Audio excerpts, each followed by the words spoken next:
Luigi's manifesto was posted on Substack, and I'm just going to read it for those who haven't read it yet. The allopathic complex and its consequences. The Second Amendment means I am my own chief executive and commander-in-chief of my own military. I authorize my own act of self-defense in response to a hostile entity making war on me and my family. Yeah, I don't understand what it is. If you're watching already, it's the manifesto of what happened to the healthcare CEO. Yeah. I said this in my initial, but we're going to listen to it and I'm going to get commentary as we go. Nelson Mandela says no form of violence can be excused. Camus says it's all the same, whether you live or die or have a cup of coffee. MLK says violence never brings permanent peace. Gandhi says that non-violence is the mightiest power available to mankind. That's who they tell you are heroes. That's who our revolutionaries are. Yet, is that not capitalistic? Non-violence keeps the system working at full speed ahead. What did it get us? Look in the mirror. They want us to be non-violent so that they can grow fat off the blood they take from us. The only way out is through. Not all of us will make it. Each of us is our own. Damn, he's sounding real familiar towards me right now. Well, not completely towards me, but I'm understanding so far. Chief executive, you have to decide what you will tolerate. In Gladiator 1, Maximus cuts into the military tattoo that identifies him as part of the Roman legion. His friend asks, "Is that the sign of your god?" As Maximus carves deeper into his own flesh, and as his own blood drips down his skin, Maximus smiles and nods yes. The tattoo represents the Emperor, who is God. The God Emperor has made himself part of Maximus's own flesh. The only way to destroy the Emperor is to destroy himself. Maximus smiles through the pain because he knows it is worth it. These might be my last words. I don't know when they will come for me. I will resist them at all costs. That's why I smile through the pain. They diagnosed my mother with severe neuropathy when she was 41 years old. She said it started 10 years before, with burning sensations in her feet and the occasional sharp stabbing pains. At first, the pain would last a few moments.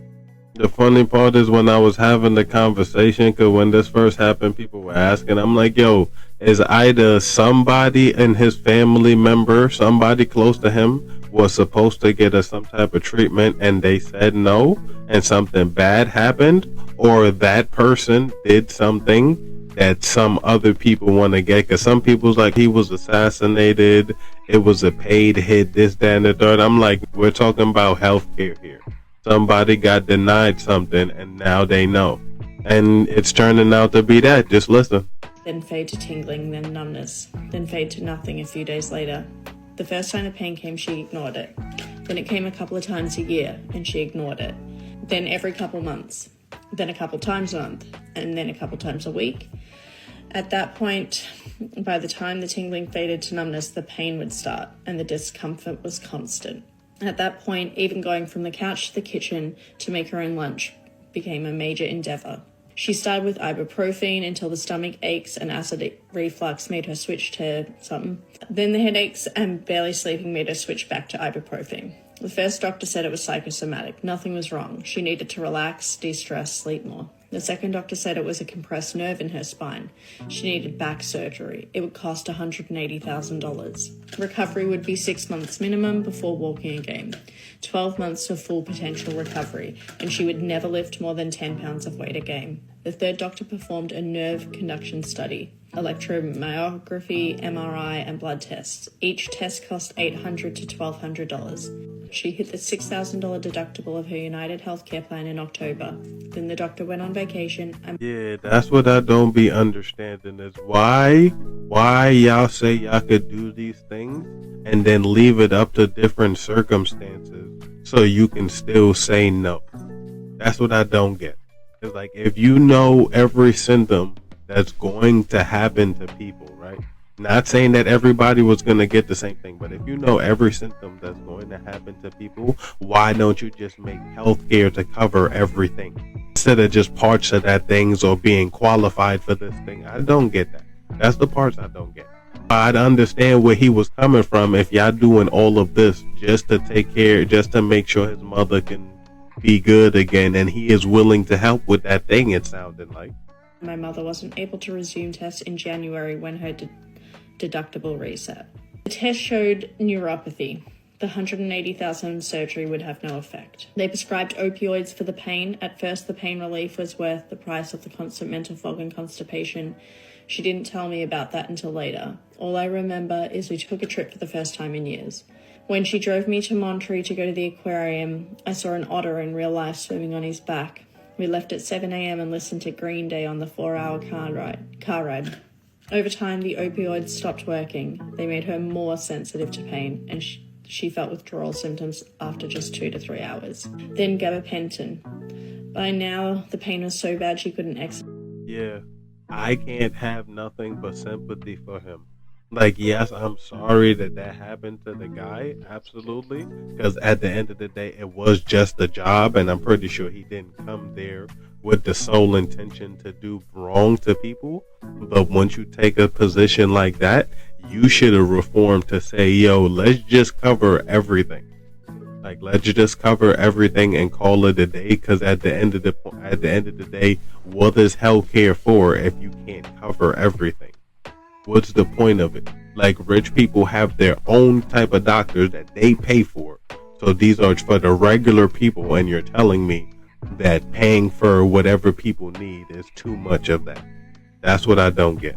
Sides which compounded the weight gain from slowed metabolic rate and hormonal shifts, and it barely helped the pain.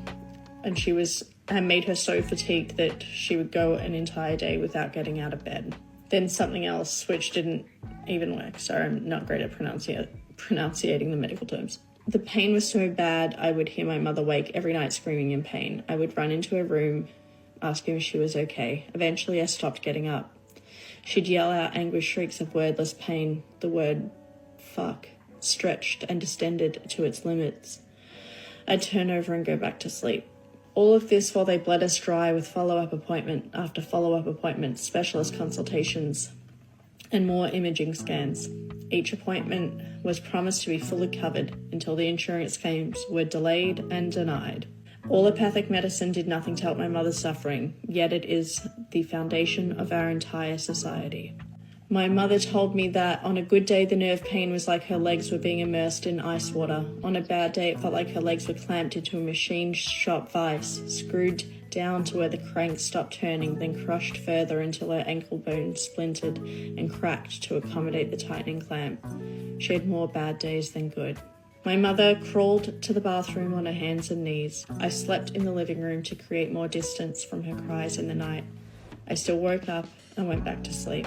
Back then I thought there was nothing I could do. The high co-pays made consistent treatment impossible. New treatments were denied as not medically necessary. Old treatments didn't work and they still put us out for thousands of dollars. United Healthcare limited specialist consultations to twice a year. Then they refused to cover advanced imaging, which the specialist required for an appointment. Prior authorization took weeks, then months. United Healthcare constantly changed their claim filing procedure. They said my mother's doctor needed to fax these notes. Then United Healthcare said they did not save faxed patient correspondence. They required a hard copy of the doctor's notes to be mailed. Then they said they never received the notes. They were unable to approve the claim until they had received the file and filed the notes. They promised coverage. They broke their word to my mother. With every delay, my anger surged. With every denial, I wanted to throw the doctor through the glass wall of their hospital waiting room. But it wasn't them. It wasn't the doctors, the receptionists, administrators, pharmacists, imaging technicians, or anyone we ever met. It was United Healthcare. People are dying. Evil has become institutionalized. Corporations make billions of dollars off the pain, suffering, death, and anguish cries in the night of millions of Americans. We entered into an agreement for healthcare with a legally binding contract that promised care with our insurance payments and medical needs. Then United Healthcare changed the rules to suit their own profits. They think they make the rules and think that because it's legal that no one can punish them. They think there's no one out there who will stop them. Now my chronic back pain wakes me in the middle of the night. Screaming in pain, I sought out another type of healing that showed me the real antidote to what ails us. I bide my time, saving the last of my strength to strike my final blows. All extractors must be forced to swallow the bitter pain they deal out to millions. As our own chief executives, it's our obligation to make our own lives better.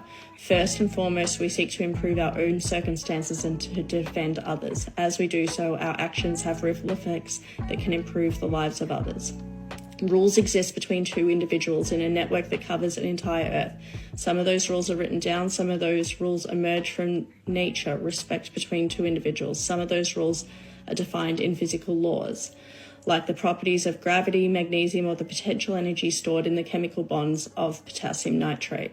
No single document better encapsulates the belief of all people are equal in fundamental worth and moral status and the framework for fostering collective well-being than the US Constitution. Writing down a rule makes it into law. I don't give a fuck about the law. Law means nothing.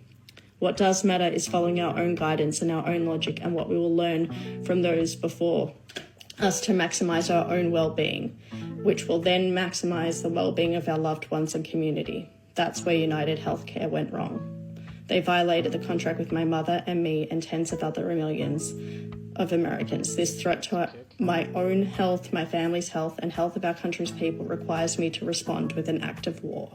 Luigi's manifesto was... Now, to start off with, he was absolutely wrong for doing it. Yes, this should not have happened. Like I was saying earlier, like if you're saying healthcare, just cover everything, because you're gonna have the range of everything. You're like, whatever problem people are gonna have, you're gonna have those problems to deal with, because you can't turn people away. That's your policy. Well, not healthcare, probably hospital policy, but you know what I mean. It's like, just cover everything. That way nobody feels any type of way, and these type of situations don't happen, because this definitely can happen. Like, look at it, think about it. Somebody feels so entitled, because he's not wrong for feeling entitled. Like, think about this is your parent, mother, cousin, brother, whoever. Like, he's not feeling totally entitled. That's his parent. He loves his parent. Even if he hates them, he don't want to see them in pain. And now he has his own pain to deal with on top of that pain. Somebody's going to want to take. Some people don't like to sit there and be backed in a corner or feel like they backed in a corner over something they didn't even do themselves. And that's probably where he coming from. I don't side with it fully. I understand where he coming from, and there's better ways to live than the way he's talking about exactly. But at the same time, we don't know how they live to even give a standpoint. We just know he felt some type of way about all the pain his mother was going through.